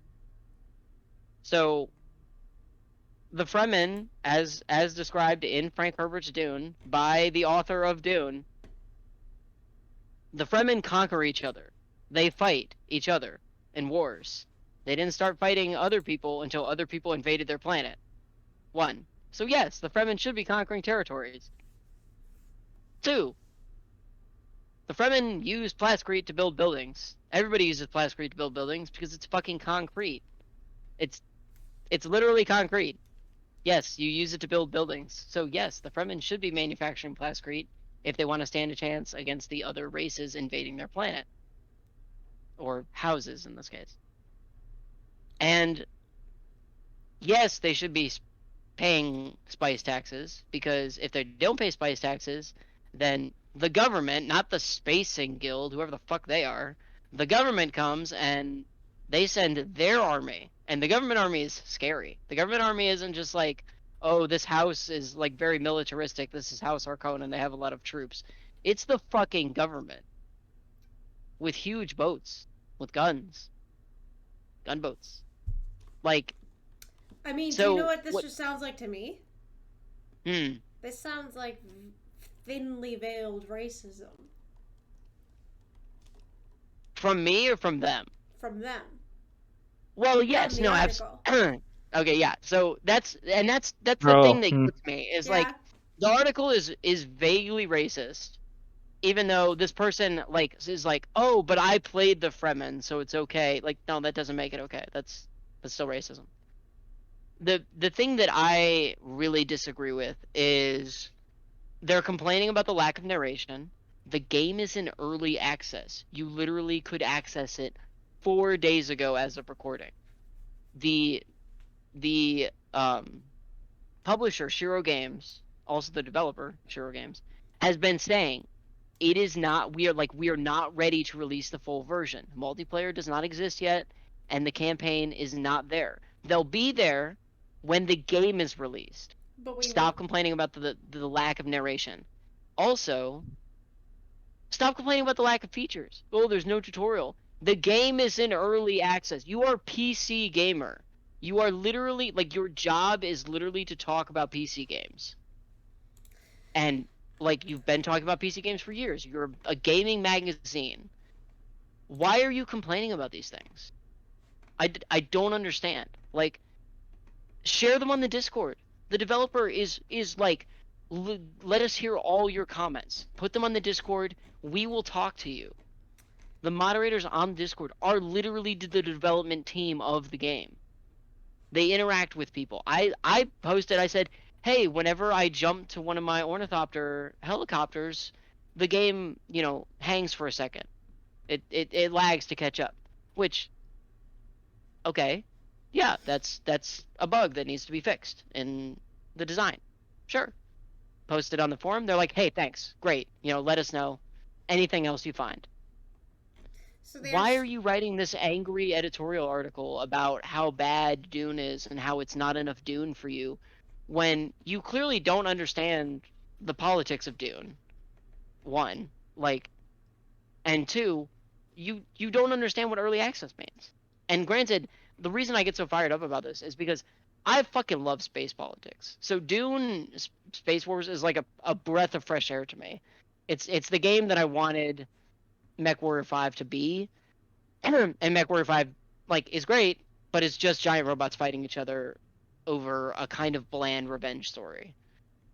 That they took all of the really interesting politics out of it, which was depressing. So honestly. I'm looking at the part of why I pulled up Steam in the first place. The title of the article, and I'll link to the article in the description.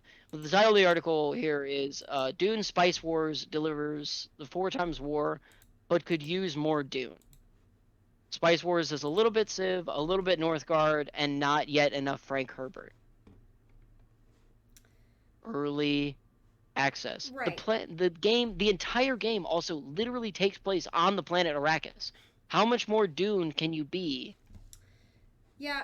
So what I They're not writing you a book. What I was looking for, they're making you a game on Steam was right, because I have mixed feelings about early access. I think it can be really useful, but it can also kind of, it can work to the detriment of a game. Right. I mean, I think currently one of the games I'm playing that's in early access is it's called The Tenants, right? So it's Is The Tenants really still in early access? Yeah, we're on update 0.85C. Okay. I think. Okay. I was just reading 0.85C. Okay. Yeah, and it's come a long way since I started playing it, a year ago, and that's right. because of community impact, and it's also one of their first games as a company, so they're also figuring out what their consumer base wants and what we want out of the game while learning how to make a game, if that makes sense. Yeah.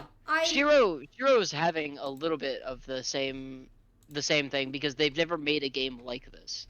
And making a 4-time strategy game is a very serious endeavor. That's why I went to their actual Shiro Games page. And I saw that they had done Northgard.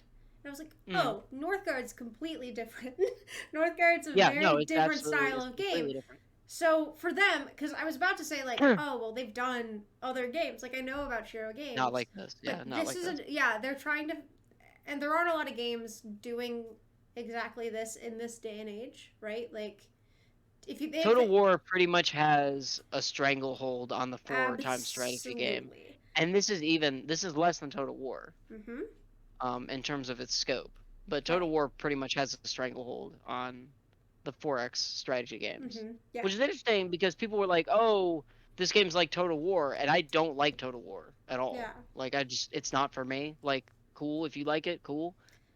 As in, whoever. No, the royal you.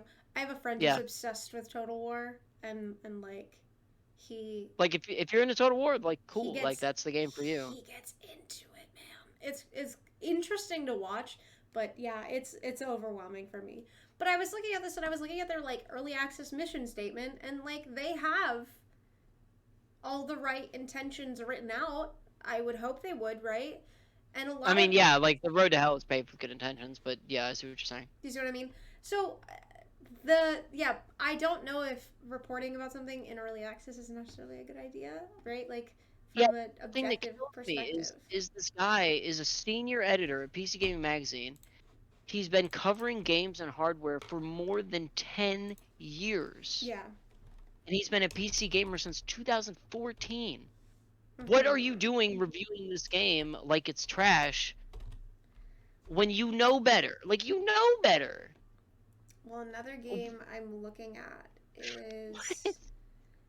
So, Baldur's Gate was in early access for a really long time too.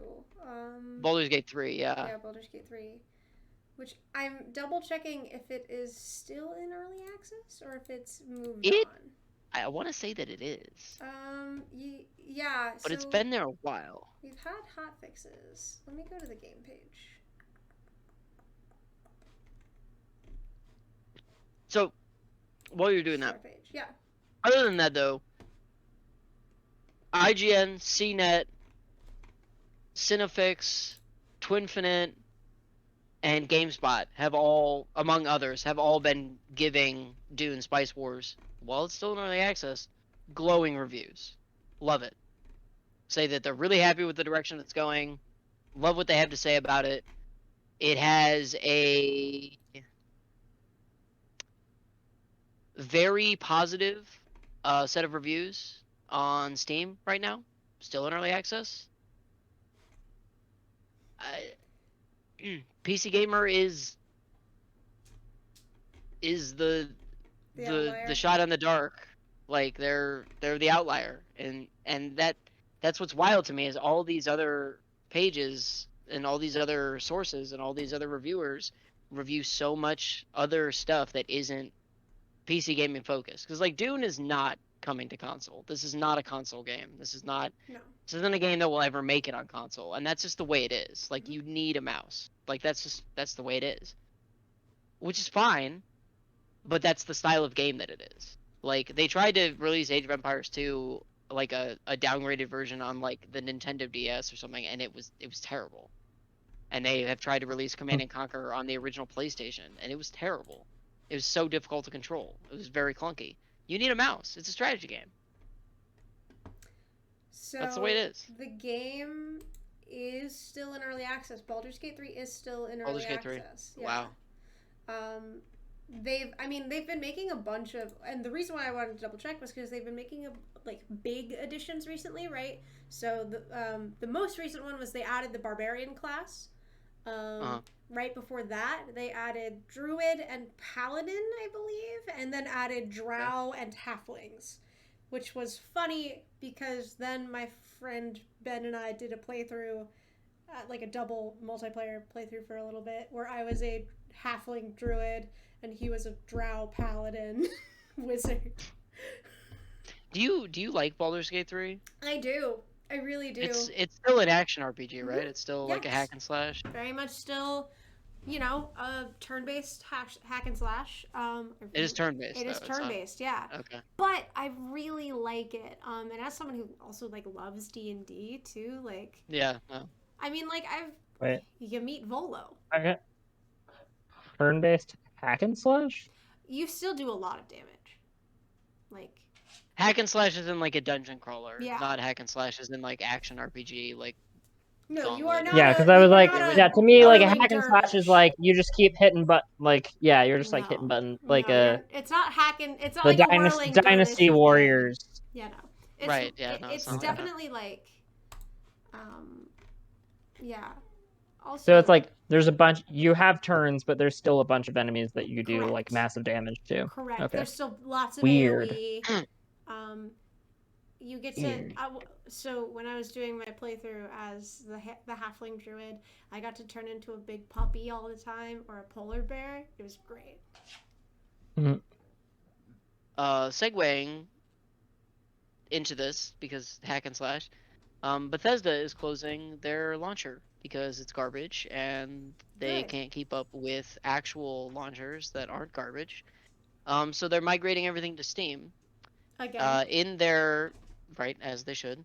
In their max exodus to Steam, they made Arena, the original first Elder Scrolls game, Elder Scrolls Arena, and Elder Scrolls 2 Daggerfall, free to play, free to download, not free to play like there's ads or whatever bullshit, but free to download. So right now they're free on Steam. If you want to pick them up, I recommend doing that. I might do that after that. Then I recommend playing Daggerfall for 5 minutes. Then I recommending quitting Daggerfall and going to load the Daggerfall Unity build and playing that instead, because it's better. It's still the original Daggerfall experience, but it's done in Unity, so the game doesn't look, sound, or play like garbage. But that's just, I mean, we're spoiled now in the age of Morrowind, Oblivion, and now Skyrim as to what the action RPG, mass RPG, should feel like. So definitely play Unity Daggerfall if you're interested in seeing the roots of your beloved Skyrim. House of the Dead Remake came out to Reload! middling reviews. I just love House of the Dead. Like, it's just fun. Reload! Don't play it for more than 30 minutes or your fingers will get tired and you'll get bored, but it's fun. Shoot zombies with your friends. Reload! Other than that, like, the new Age of Empires 2 Definitive Edition, Dynasties Lewis is calling me, of... so I'm gonna take a sec. Okay. I'm just gonna, like, as usual, I just gush about this. Dynasties of India DLC was just released. I've played all the civilizations and in the new update, and they're great. I love them. Definitely recommend Dynasties of India. But again, it's Age of Empires 2. So what do you expect from me? You expect me to recommend more Age of Empires 2? Like, Yes. they did change the Indians though. Before it was the Indians, but now since it's Dynasties of India and they've added these Indian civilizations, the original Indian civilization was renamed and respect. They are now the Hindustanis. They added the Dravidians, the Gujaras, and what was the other one? Let me look. Hindustani is what they renamed the Indians. The other one is Dravidians, Gujaras, and Bengalis. That's the other one. Right now, really liking the Gujaras. They're the Gujaras and the Dravidians, I think, are my two new favorites. And we talked about how excited we were for Elden Ring, right? In the last actual episode. Possibly. Had Elden Ring come out yet? I don't think so. I mean, Elden Ring was not out like over 4 months ago, I think. Yeah, when we recorded our last actual episode. I've been playing a lot of Elden Ring. Elden Ring is lots of fun. I know Brenna might want to talk about Elden Ring. I haven't been playing Elden Ring, but I've been watching a lot of my friends play Elden Ring, and it seems very interesting. I really enjoy Elden Ring. Yeah. Yeah. Weirdly, like Everything Everywhere All at Once. I don't want to talk too much about it. Yeah. Even though there's so much out there that's about it. It's really a game that you want to experience, like, kind of as fresh as possible. What I will say about it is it's more Dark Souls. It's a From Software game, so it's more Dark Souls than it is Sekiro or Bloodborne. Yeah. A lot more Dark Souls. And it's much more, what's the word? Not inviting.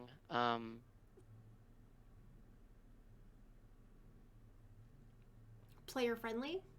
New player friendly? No, yes, kind of. I have played a little bit of it, and it's easier in scope to understand. Yeah, for sure. The story is more clear. The mechanics. It's more mechanically friendly. Oh, okay. And the story is much more clear. Yeah. But it's more mechanically friendly than Dark Souls. Not to say that it's easier, but it is more introductory player friendly. Yeah. Like Dark Souls, right off the bat, it just fucking beats you until you get good. Elden Ring beats you around a little bit, but it eases you into the beating. Like, by the time the beating comes, you're used to, oh, this game is hard and it's gonna be hard for a while. Also, try finger, butthole. Butthole. You stay classy, Elder Scrolls community. Also, if given the chance to summon the Jar Man, Alexander the Great Jar. No. No. Who's the other guy? That's currently like the guy that was the meme because he wanted to solo. Oh, let me solo her. Yeah, let me solo her. Yes, definitely summon the now meme character. Let me solo her. Because he just wears a jar on his head and he wields a sword. Yeah, there's literally a guy at one of the hardest bosses in the game that just hangs out there all the time called Let Me Solo Her. And you summon him and he He's fucking solos her. he's a naked man with a jar on his head and a sword, and he fucking solos her. Yeah, he's got skills. And now he is the meme. He's the Solaire of the community. Absolutely. Praise jar. Praise Let Me Solo Her. Yes. Jacob, what were you gonna say? I was wondering, is it kind of like taking an automatic versus a manual car to like a racetrack? Like you still have to be good at racing ultimately, but one of them is harder to like learn. Yes, with that explanation of what you said, I would say yes. So like I would say it would be easier like if both of you went in fresh, I would say it would be easier, Jacob, for you to start playing and grab an understanding of Elden Ring because you've played Dark Souls. Yeah. The original Dark Souls.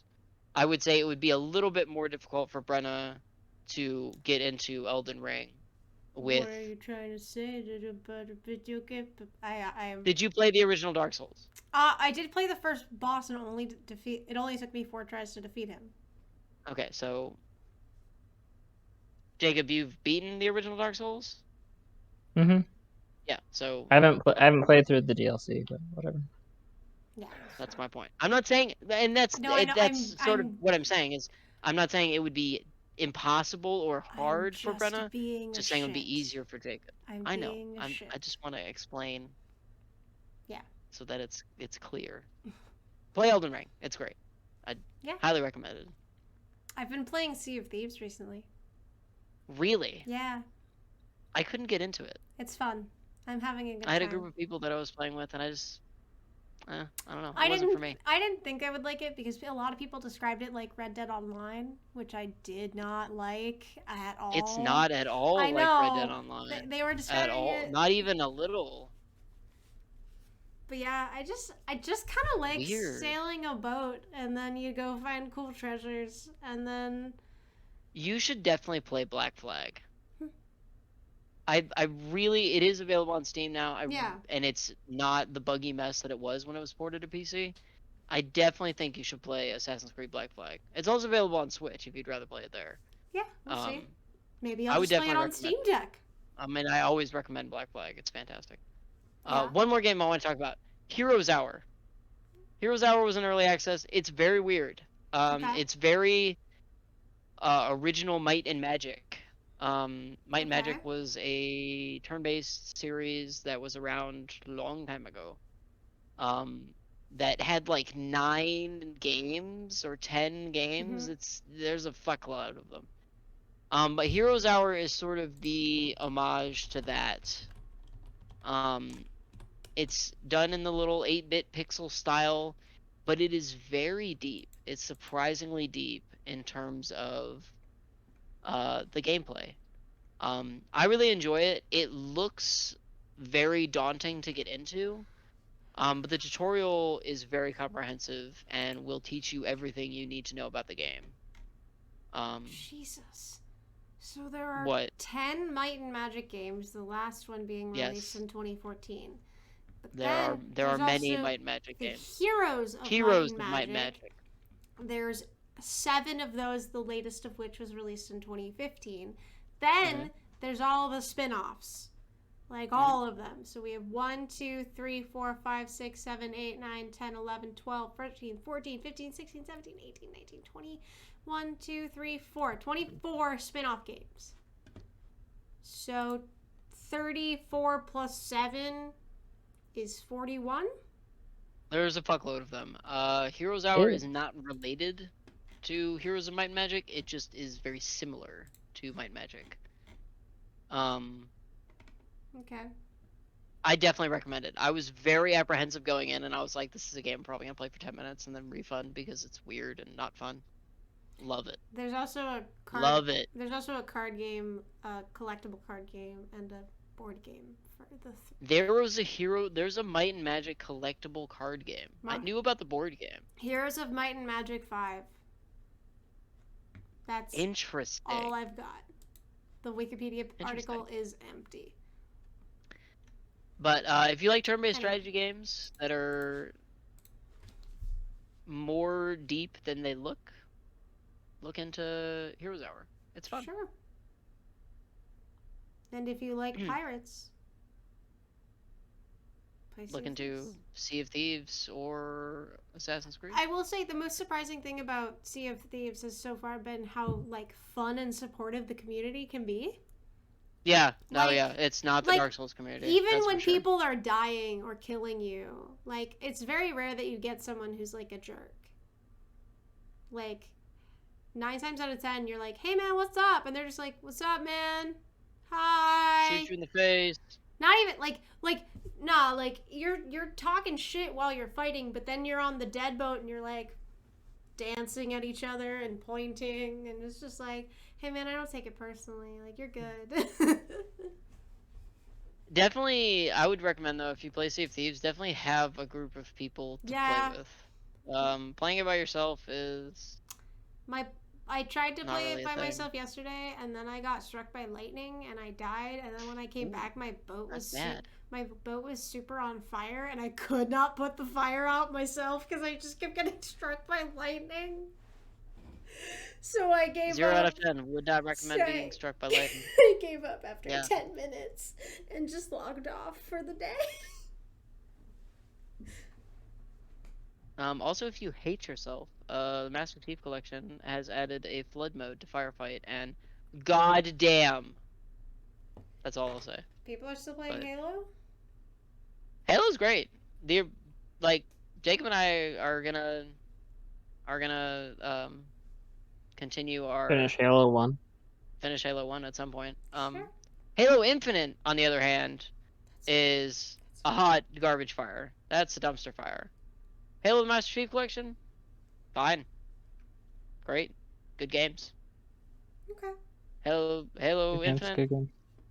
oh god, not good. Yeah. It'll be a while, if ever.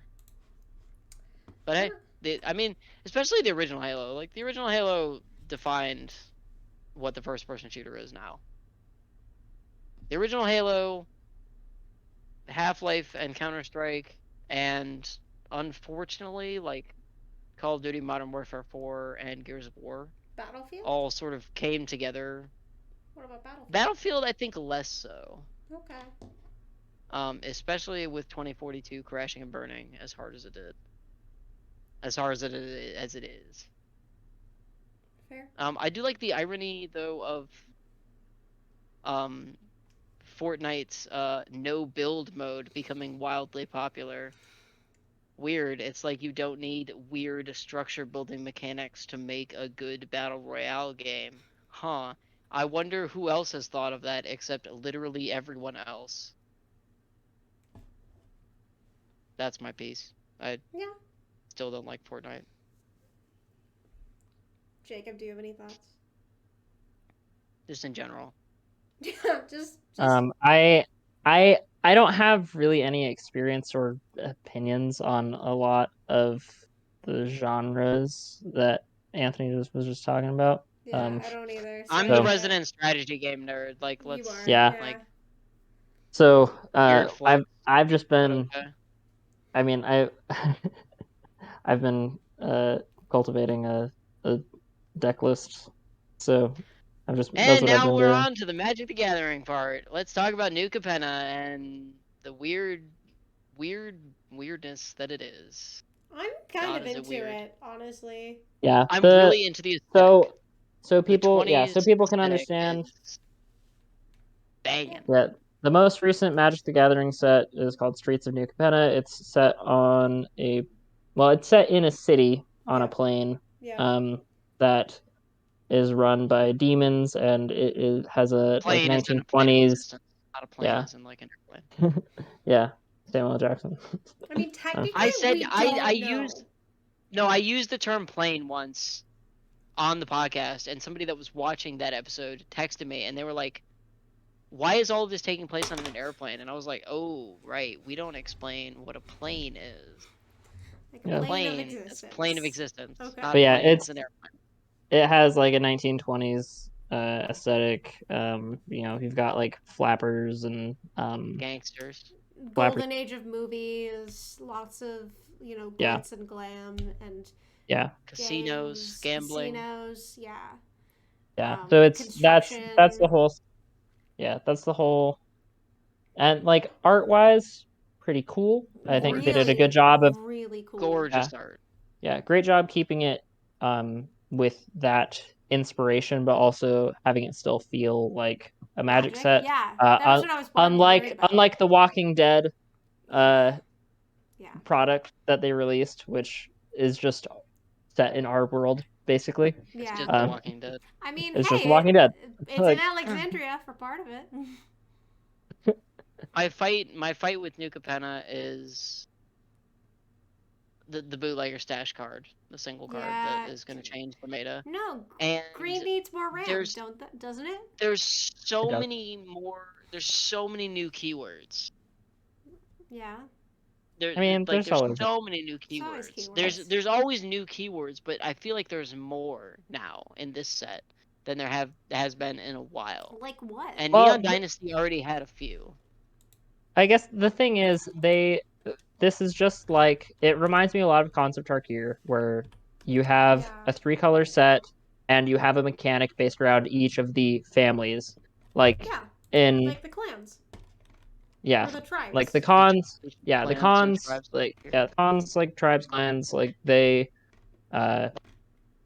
there was a mechanic built around them. Mhm. God, I am so. If I behind can I on remember lore. them? Prowess for The lore Jeskai. is still interesting. I need Obnixus to. Prowess is for still a Jeskai, dickhead. Dash for Mardu, Yeah. Delve for Sultai. Sultai. Outlast for Outlast for Abzan. Abzan. And then Bant had not Bant. Teamer. What was Teamer's? Oh, Teamer, like Formidable, and the Oh, ones based around like you're having a certain power yeah. on the board. So. You're right, really- actually. I thought about it. I was like, cons didn't. Oh. Okay, so You're yeah, right. the brokers who are Bant have shield counters. Obscura. Can you describe the colors again? Oh yeah. So Bant is Just- green, white, blue. Wug. Wug. Green, white, blue. They have shield counters. If a permanent with a shield counter on it would be destroyed. A shield counter. It works like totem Or armor. it takes Totem damage. armor. Yeah, it's totem Or armor. it takes damage. Great. It's worse totem armor. It's worse totem armor, but it's easier to put on a creature It's- as opposed to an enchantment. Yeah, I've heard a lot of people. I've watched a lot of content creators, and they've talked about shield counters, and they're like oh, like they mistake it for totem armor because it's any amount of damage removes the shield counter, and they're like, oh, if it takes lethal damage. No, that's not what it says. Yeah, Not what it's it says any counter. on the cards. Interesting. Excuse me. Okay. So I'm glad that you told me that because I thought it was lethal. Obscura. Nope. Obscura is the Esper white, blue, black group. They have a really nice new creature destruction card. Convi is what their keyword is. If a creature you control is instructed. Convi? Do you mean connive? Connive, yeah, I just read it wrong and I'm a little dumb because I've only said the word, I've never read the word. You were also talking about the Northman earlier, which has a lot of things that are very difficult to pronounce in it. So I'm willing to give it to you. But yes, the word is connive. If a creature you control is instructed to connive, you draw a card and discard a card. If you discard Loot. a non-land card, you put a +1/+1 counter. Cool. On a creature. Great. It's like Explore, a little bit. It's Explorer, it's Faithful Saluting, like it's looting. It's almost exactly like Explore. It's like You have to discard though. You don't have to discard for Explore. okay, yeah. But you can put it into your graveyard. Like, it's looting. you can put a non-land card in your graveyard and get a +1/+1 counter on the creature. It's either of those mechanics and neither of those colors. That's it. Okay. Then we have the Maestros, who are Grixis, blue, black, red. They have Casualty. As an additional cost to cast a spell with casualty, you may sacrifice a creature with power X or greater, where X is the number that appears after the keyword. If you choose to do so, a triggered ability triggers that copies the spell. Cool. Whatever. Great. It's Grixis stuff. And then we've got the Riveteers, who are Jeskai. Yeah, Jeskai, green, black, red. No, that's not Jessica. What is Just that? guys, red, white, Jund. Jund. I always forget. Jund, red. baby. I always forget Jund them Jund out. because it's literally like the antithesis of my playstyle. So I never remember Jund. Jund is my playstyle. Yeah, you're Jundis if you could argue that you suffer from Jundis. Jundis. That was Jundis. strange. Well, I mean, multicolored cards are gold or yellow. Thank you. So Oh, okay, there it is. Thank There's the you. All right. Okay. They have Blitz. Casting a spell for its Blitz cost has several effects. The creature gains haste. When the creature dies, draw a card. At the beginning of the next end step, you sacrifice the creature. Man, you can tell I'm so excited about some of these. About John. And then we have Oh, John. and then we have the Cabaretti. The I'm sorry. The what? The Cabaretti. The Cabaretti. I'm sorry. The who? The Cabaretti. The Cabaretti. Is that better? Caber. No, that's more New Jersey. Eddie. Cabaretti. Cabaretti.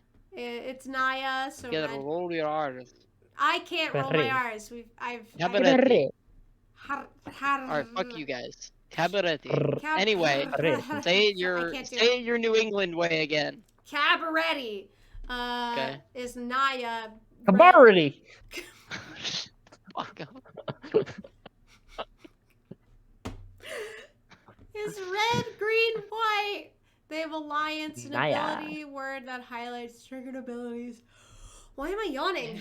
That trigger when another tired? creature ETBs under your control. Okay, cool, whatever. And then ETB, enter the battlefield. I'm kind of excited about Hideaway. They're bringing back Hideaway. Hideaway's back. Yes. Yeah, with in full force. Okay. So before there were only a couple cards that did Hideaway. I can only think of the lands, right? The Hideaway lands. Mossworth Bridge. Yeah, Mossworth Null, Bridge. Null Spine. Null Spine. thing. There are others for other colors that aren't as good or as viable.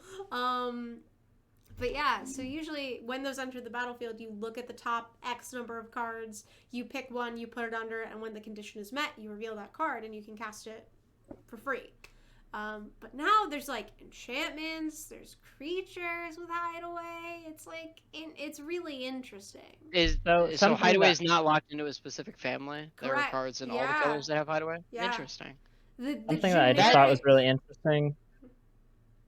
Yeah. So plot wise, the main character of this is Elspeth yes. Tyrell. Right, because she's back. And in her plot, so it's revealed that because she like planeswalked when she was pretty young, and so she didn't remember like where she was from or like how to get back, etc. or whatever. Like she knew that because I think she grew up in like a Phyrexian prison. Yes.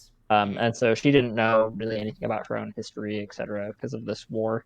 But when she first planeswalks, the place that she goes to is Alara, which is broken up into these exact same colors. Yes, the 5 That's shards. interesting. It's cool, Yeah. I think. Like that's a cool like callback. Like I watched some of the interviews that they did with like the design staff, and they're like, wait a second, like we could just put up like Elspeth. Like Elspeth would be perfect for this. Yeah. So Remind me how she comes back from the dead. On Theros, Gideon sacrifices himself and pulls her out, basically, right? No, Gideon no, doesn't it's die until I'm uncut. it's Erebos. Gideon dies She- until I'm uncut. she has a deal with Erebos No, to betray he comes Heliod. back. Oh, right. Yes, she's okay. Yeah. Because Again, I'm people are behind like on lore. Heliod sucks, and Erebos is like, you want to get out of the underworld? And they didn't release very much of the story. Information. Yeah, and the other part of Yeah. it is that like Ashiok uses her nightmares to create the Shadow Spear, and then and also something I realized, this set also has a cool weapon that Elspeth wields, and so Yeah. like we just keep getting more and more cards of like cool stuff she has. Like, Elsbeth, if there's a cool weapon, Elsbeth will wield it. yeah, so like Because we got she Gideon. uses- I love the Shadowspear, Black Blade, Luxior, honestly. and Godsend. Yeah. Or Godsend. You can read it both ways. Yeah. It's so cool. Yeah. Still love the alternate art of Ajane and the background of Heliod murdering Elspeth. Yeah. That face on Ajane is all of his emotions at once. Like that's the character of Ajane. Yeah. People don't like him, but I feel for him that's so hard. clever. I didn't even notice, but the set symbol for New Capenna is brass knuckles. Yeah, I with didn't even- wings. I Which is a fantastic equipment card. I love it. Yeah. I love it. It's in my Shishiro deck already. I love it. Yeah. I'm excited for. Giving a snake brass knuckles also is wild flavor. There's but I some love it. really cool like commanders too in this set. Like some new legendaries. Like I'm kind of interested in Jolene. Yeah, one of my friends in my play group down here is talking about building a Julian deck. I like the cephalid that is Yes. Nekuzar. Yep. There's a bunch of I- cool ones. The thing that I don't like about the set though is just the bootlegger stash, and that's really all. Like, it's gonna change so much. Like, Why? Why do you think it's gonna change so much? because it fundamentally alters how land works in green, Yeah. which is just it. Would you Lands rather are them lands. reprint? Like, just let them be lands. Like, Would you rather them reprint Black Lotus?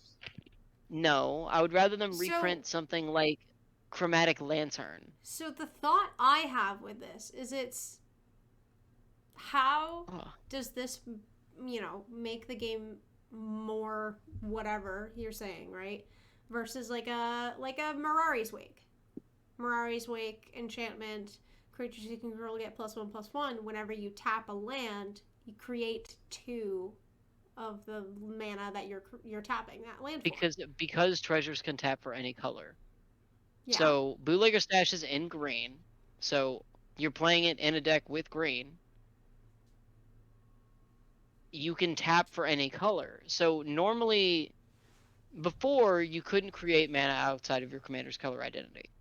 Then they changed the rules so that you can create mana out of your commander's color identity. But unless you're running something like Chromatic Lantern or like a Revel in the Riches, some other deck that makes a lot of treasures, you're not gonna tap outside of your commander's color identity. Not necessarily. You have cards like Exotic Orchard. Exotic Orchard. You have the orchards, and you have. But you don't need to tap those colors unless you're specifically running play other people's cards mechanics. Yeah. Where you can't pay any kind of mana, like, because a lot of them are like you can pay any kind of mana to cast a spell. So let's say I'm playing something and I steal your creature. If I have bootlegger stash, I'll just play your creature for some treasures that I Yeah. tap my land for anyway. And it makes it too easy to slot the creature theft into other people's into any other kind of mechanics. And I don't know, and maybe I'm just weird in this, is that I disagree a lot of the time with creature theft done in that way, even though I've run cards like Captivating Vampire, of course, because I'm a monster. But like, This I guy. disagree with That one time you stole disagree- Cranko. I still remember it. I You laughed at me disagree for like 2 minutes straight. because you were so excited about having Cranko out again finally. Anyway, no, I'm a monster. That's So not a surprise to anyone. Game recognizes game, is what you're saying. Point. I disagree with creature theft because it's not interaction. You're not interacting with the other person's creature. You're just taking it. There's no creature How is that different interaction. from removal? It's just removal. Removal is interaction. No, you're interacting with you. You can interact with removal in so many ways. You make a creature indestructible. You can phase it out.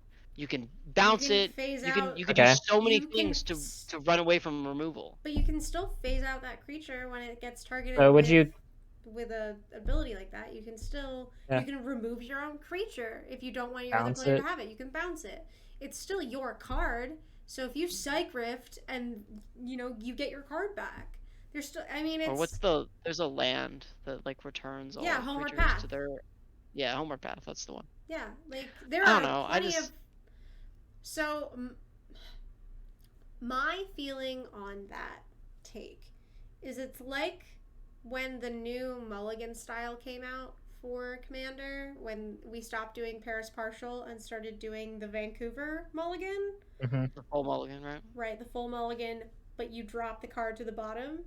That's like Mhm. saying that Mulligan style is too powerful for the 10, the 100 people who run a Grenzo deck. I don't know. That's how That's your a lot more argument. specific, I feel like. But I feel that's like how a lot more specific your argument feels to me. Like it's not placing your anger in the right place for me personally. And if that's what upsets you about it, sure. What upsets me about it is that we had to fight really hard for white to get any ramp at all. And now green It has still even doesn't have more. ramp. Yeah, green has more ramp. No, I agree with that That's completely. more I mean, of my I thing, run a mono is white like- deck. White I'm can just on run all the Horizon decks. Stone. I mean, It's whatever. Sure. It's one less mana. It can slot in any deck, and it does effectively the same. I mean, sure. I don't know. At that point, just run Velkin and Orrery. Or Yeah. Chromatic Orrery. Chromatic Orrery. Chromatic That Orrery. one. Chromatic Orrery. Velkin and Orrery's Flash. I mean, I don't know. I think it Europe does or I think it does interesting things for the format, but I'm not. I don't know. I'm gonna hold I think off. it's gonna be interesting in constructed formats. Yes, in, I agree. Like standard, and maybe in modern for a while. I hope my hope is that it does not change the face of Commander. I doubt it, but if it does, I don't think that it will. if it does, the board will consider it. I mean, they got rid of Golos. They got rid of Hull Breacher. They got rid of Hull Breacher for good I fucking. still- Right before I pulled one. I still have two. So I have two mad. Hull Breachers. I should have sold them when they were like 25. Oh, don't. Okay. I pulled one literally like the week after it got banned. I was a like, poor dang college it. student who saved money for a Paradox Engine. Ooh. And then Ouch. and then like I had Paradox Engine in my deck for like 6 months, and then they banned Paradox Engine. At least you had it in a deck for a while. Though. Yeah, I was in Brea and it did work. That's great. Yeah, my feeling on a lot of things, especially mostly Magic, but this is Just in general. Just generally. this is a little bit of my philosophy with like various games, etc. It's not. I wouldn't say it's as simple as like get good, but Yeah. like if there's something, I think that letting people figure out how to beat something, I think is healthier than banning it. I agree. Like, Oh no, I agree. No, I absolutely agree with that. I'm not saying bootlegger stats should be banned. I'm not saying that at all. I don't like what it does for green, because it gives green even more ramp that it already doesn't need. And granted, I love green. I love ramp. Love me some ramp. Love me some green. Have an Omnath deck that's like your love child, your like pet. Nah, it's the black deck. Honestly, that's my yeah, baby. but I feel like Omnath has been the one you've had for the longest that has changed the Because Omnath was a fewest 60 times. card deck. Yeah, because Yeah. Omnath was the 60 card deck that Yeah. I ran, and that was the green deck, and now it's the Omnath deck. It needs taken apart and reconstructed. There's a was lot Omnath more one of your new first tools. commander decks that you built? Yeah. It was. It needs rebuilt though. Yeah, there's been a lot of stuff that's come out in the past couple Because there's been a sets. lot of things, right? Yeah, like I think the last good cards I put in it were like from Theros block, and there's been a lot since then. The first Theros block? Mhm. That's 8 years There might ago. be some other ones here and there that I slotted in, but it needs rebuilt and put back together, because I keep seeing it when I go out to play. I'm like, oh, here's my Omnath deck, and no. Also, do you guys know the card Razi's Purification? Yes. Okay, I really, really need to put it in my Hactos deck, because that deck is I built it for $10, and it's still one of my best decks I think that I've built. And there's a few little tweaks that I could make to it I that mean, would make it have I talked like about the way too strong. Yeah, have I talked about the success of my weird white elephant decks? Yes. Yeah. Did I tell you how well my Gaiam deck went over this last white elephant exchange? Maybe. Yeah. So Gaiam. I made Guy Fieri food deck for 50 Yeah. Oh, okay. bucks. Yeah, I made the Guy Fieri deck, and that thing slaps. And again, the same guy who got my Take your opponents to Flavor Town. Yeah, honestly, but the same guy who got the Gore Muldrak deck also got the Gaiam deck, and he's just like, I just like these weird decks that you make. I like the weird decks. I just like them. So if you ever need if you ever want to just like the weirdest... I kind of want, because I have space in my binder, or a Yeah. space in my box. You just I kind want of me to make you a you weird to build deck. me a weird deck. Yeah. Because I've been building weirder and weirder decks, but I keep getting stuck on mechanics that I like a lot and sticking with them. Although I did build Jacob's weird keyword soup Atraxa deck, and people Nice. are terrified of it. People are like, oh man, if you're gonna play that Atraxa deck, I'm gonna play one of my really high powered decks. I'm like, okay. I'm still gonna murder you. But All right. no, it's great. I was trying to think of what Okay, so there's yeah, a to weird avoid this being the Magic the Gathering episode. weird deck that I've been wanting to build for a while because I love King Makar the Gold Cursed. Oh, yeah. Is an Yeah, you inspired do. deck. I want to build an inspired deck Yeah. with vehicles as your way to just tap all of your inspired creatures down, and like freed from the real on King Makar, so you can just like pay blue and destroy you can just for 1 mana you can just destroy everyone's board. And I love exile effects. I think people don't play enough exile effects. And like there was one time I was at an LGS and someone brought out a Blightsteel Colossus, and they were like, everyone was like, "Oh no, it's Blightsteel Colossus! Like we're gonna lose! Like there's no way to destroy it! It's like this perfect creature." And then I played like Play of the Game, which exiles all non-land permanents, and they were like, "Oh, it's gone." Did they scoop? No, but I was like, people, this exiling creatures exist, and Yeah. there's a lot of I played against this kid who was like really, really hyped about his Blightsteel Colossus. He was like, "I'm gonna bring out Blightsteel Colossus, and I'm gonna win the game." And I was like, "Okay, cool." Okay, like, and he's like talking shit this whole time. He's like 8 years old. He's like talking shit. He's like, "Oh yeah, Blightsteel Colossus, Blightsteel Colossus," and like his deck was good without the Blightsteel Colossus. And Blightsteel Colossus came out, and I was like, "Okay, swords." And he's like, and he scooped, and I was like, I mean, did you really expect it wasn't going to get removed? Like, you've been talking shit for the past 20 minutes about how good your Blightsteel Colossus is and how fucked we are when it comes out. It's going to get removed. Like, we're going to get rid of it. see, the Lexington, like, group of Magic players is big on exiling. We're big on Graveyard Recursion and we're big on exile. So, like, because we're big on Graveyard Recursion, right? So, like, Nice. it's kind of like an a snake eating its tail. Ouroboros. Yeah, Ouroboros. I was like, it's not Ouroboros. My brain is not working. But what I was gonna say was, I played my Derevi deck with some people for the first time in a while who didn't know what the Derevi deck did, right? They didn't realize it. Well, because I was like sitting there and I was like, okay, so like what decks are we wanting to play? Like I've got a couple decks. Like what power discussion you have, yeah. Yeah, and this guy was like, oh, well, I don't know, I'm just playing Red Burn. I was like, okay, what's your commander? And he was like, oh, it was some like tappy ping something or other. It's irrelevant. But he'd never seen Derevi as a card. Like, one of the kids. Oh, no. Had never seen Derevi as a card. And oh, no. This is broken. This is a broken card. No, it isn't. And, like, he was, like, questioning, like, my structure of how I was, like, setting things up. And, like... And you were like, calm down. I've been playing Magic longer than you. Yeah, I know more than you. Literally. Like... But, like...